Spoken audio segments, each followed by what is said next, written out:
There are a few expansion options that you need to be familiar with for the A+ exam when it comes to laptops. And so let's talk about the 5 main expansion options on laptops that are mentioned explicitly in the objectives for the A+ 2012 objective exam. And I keep calling this the 2012 objectives. That's kind of what it's known as out there, but officially CompTIA calls it the 220-801. Now, the first one is an Express Card /34, then the Express Card /54, the PCM-CIA card, a SODIMM, and Flash. Now, these are the expansion options, and by expansion we mean expanding capabilities or memory or both. Now, to understand the Express Card, let's first talk about what Express Card is. Express Card is an interface that allows peripheral devices to be connected to a laptop. Now, this was formerly known as NuCard, because what's happened in the laptop world, just like everything else about all other aspects of computing, there's been a couple of pretty good runs at establishing a standard for connecting devices to the laptop in a way that manufacturers can then manufacture to a standard, and it opens up kind of wide standardized markets, and it makes it easier for the end users to buy peripherals. Now, Express Card is a standard that specifies, first of all, the design of the slot, the little hole in the computer that we're going to shove something into, and it specifies the standards for the cards that we're going to shove into those little holes, and it's everything from pin numbers to size and all of that. Now, there are 2 Express Card form factors that you need to be aware of on the exam, and they are the Express Card /34 and the Express Card /54. Now, I would recommend, this is another one of those areas that you might want to go out there and read a little bit about before you take the exam, because they could go fairly deep with this. They haven't in the past, but you could see this. Okay, so this is something you may want to go read a little bit more about. However, understand that any reading that you do is going to help you out there in the real world as well as on the exam. Now, here's what I'm absolutely sure you need to understand about the Express Card 34. First of all, these cards are 34 millimeters wide.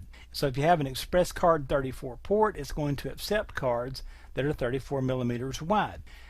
Express Card 54s, you need to remember this. Now, this is what you need to remember. Will accept cards that are 54 millimeters wide, but notice in the graphic here, a 34 goes in a 34 millimeter wide slot. A 54 millimeter goes in a 54 millimeter wide slot, but it only connects using the same 26 pin configuration, and the connection point is still only 34 millimeters.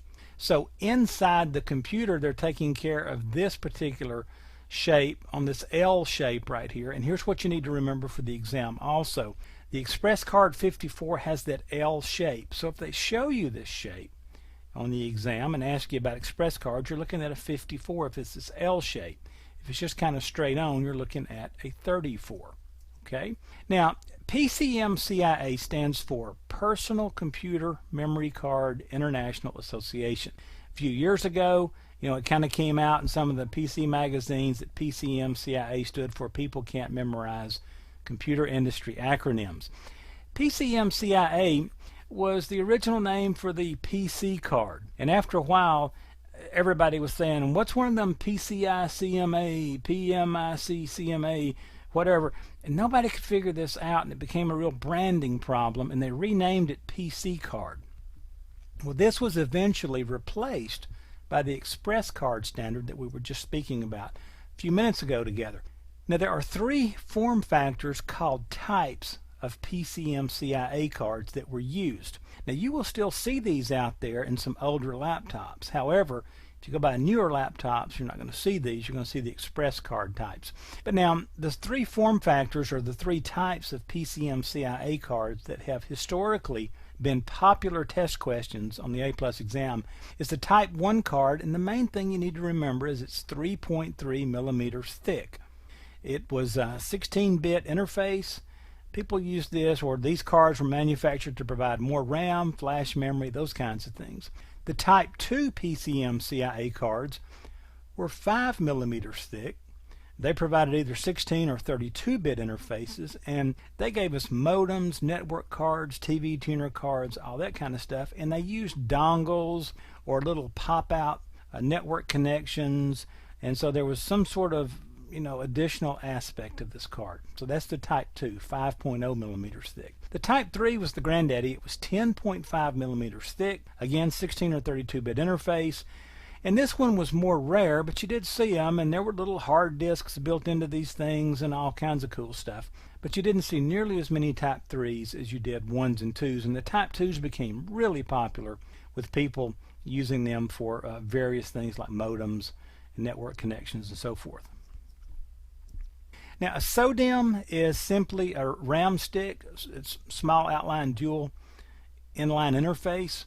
And the main thing you need to remember about SODIMMs is they're half the size of regular DIMMs, dual inline memory modules. And you can see in the graphic here, here's a full-size DIMM that goes in a desktop. Here's a SODIMM that goes in a laptop. So just by replacing memory, we've expanded our system. And then flash memory, this one's easy. Just think USB thumb drive, and it uses the flash memory technology. So that's the expansion options you need to make sure that you have straight in your mind, especially that Express Card 34 and 54 business.